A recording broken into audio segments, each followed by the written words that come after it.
So we're back with another episode. This time we're moving into chapter 2 of the Confession, which is only 3 sections.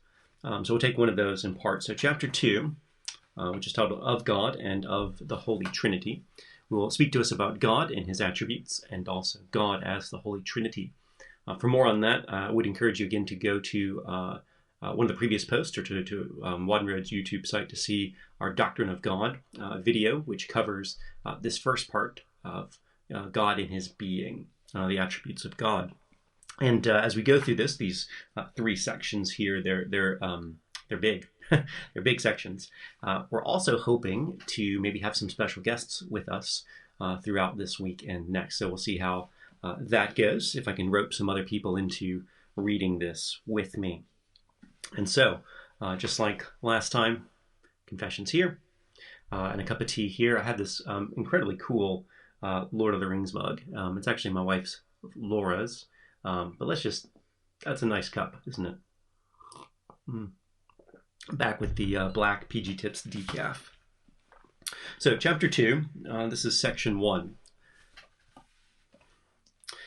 There is but one only, living and true God, who is infinite in being and perfection, a most pure spirit, invisible, without body, parts, or passions, immutable, immense, eternal, incomprehensible, almighty, most wise, most holy, most free, most absolute, working all things according to the counsel of his own immutable and most righteous will, for his own glory, most loving, gracious, merciful, long-suffering, abundant in goodness and truth, forgiving iniquity, transgression, and sin, the rewarder of them that diligently seek him, and withal most just and terrible in his judgments, hating all sin, and who will by no means clear the guilty.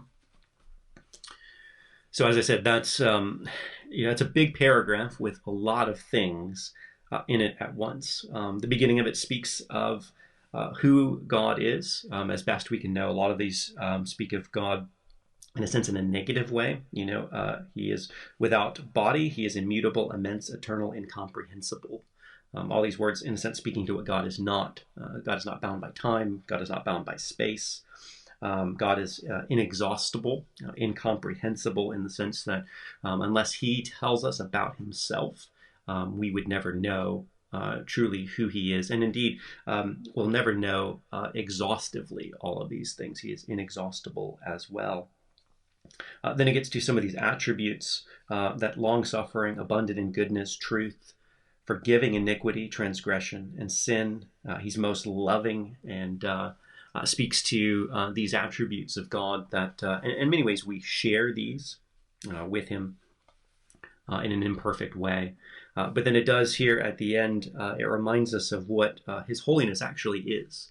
His holiness is a hatred of sin. It's a hatred of sin. And so those who are sinners, those who have sin in them, those who commit acts of sin, of rebellion and sedition, they will not be cleared of their charges. God as holy could not do that. It'll take the rest of the confession. Will explain to us the wonderful news of how he does forgive, which it says right here. He is gracious and merciful, forgiving iniquity, transgression, and sin. So how can a God who hates sin, who is holy and set apart, how can he forgive sinners of their sins, of their transgressions?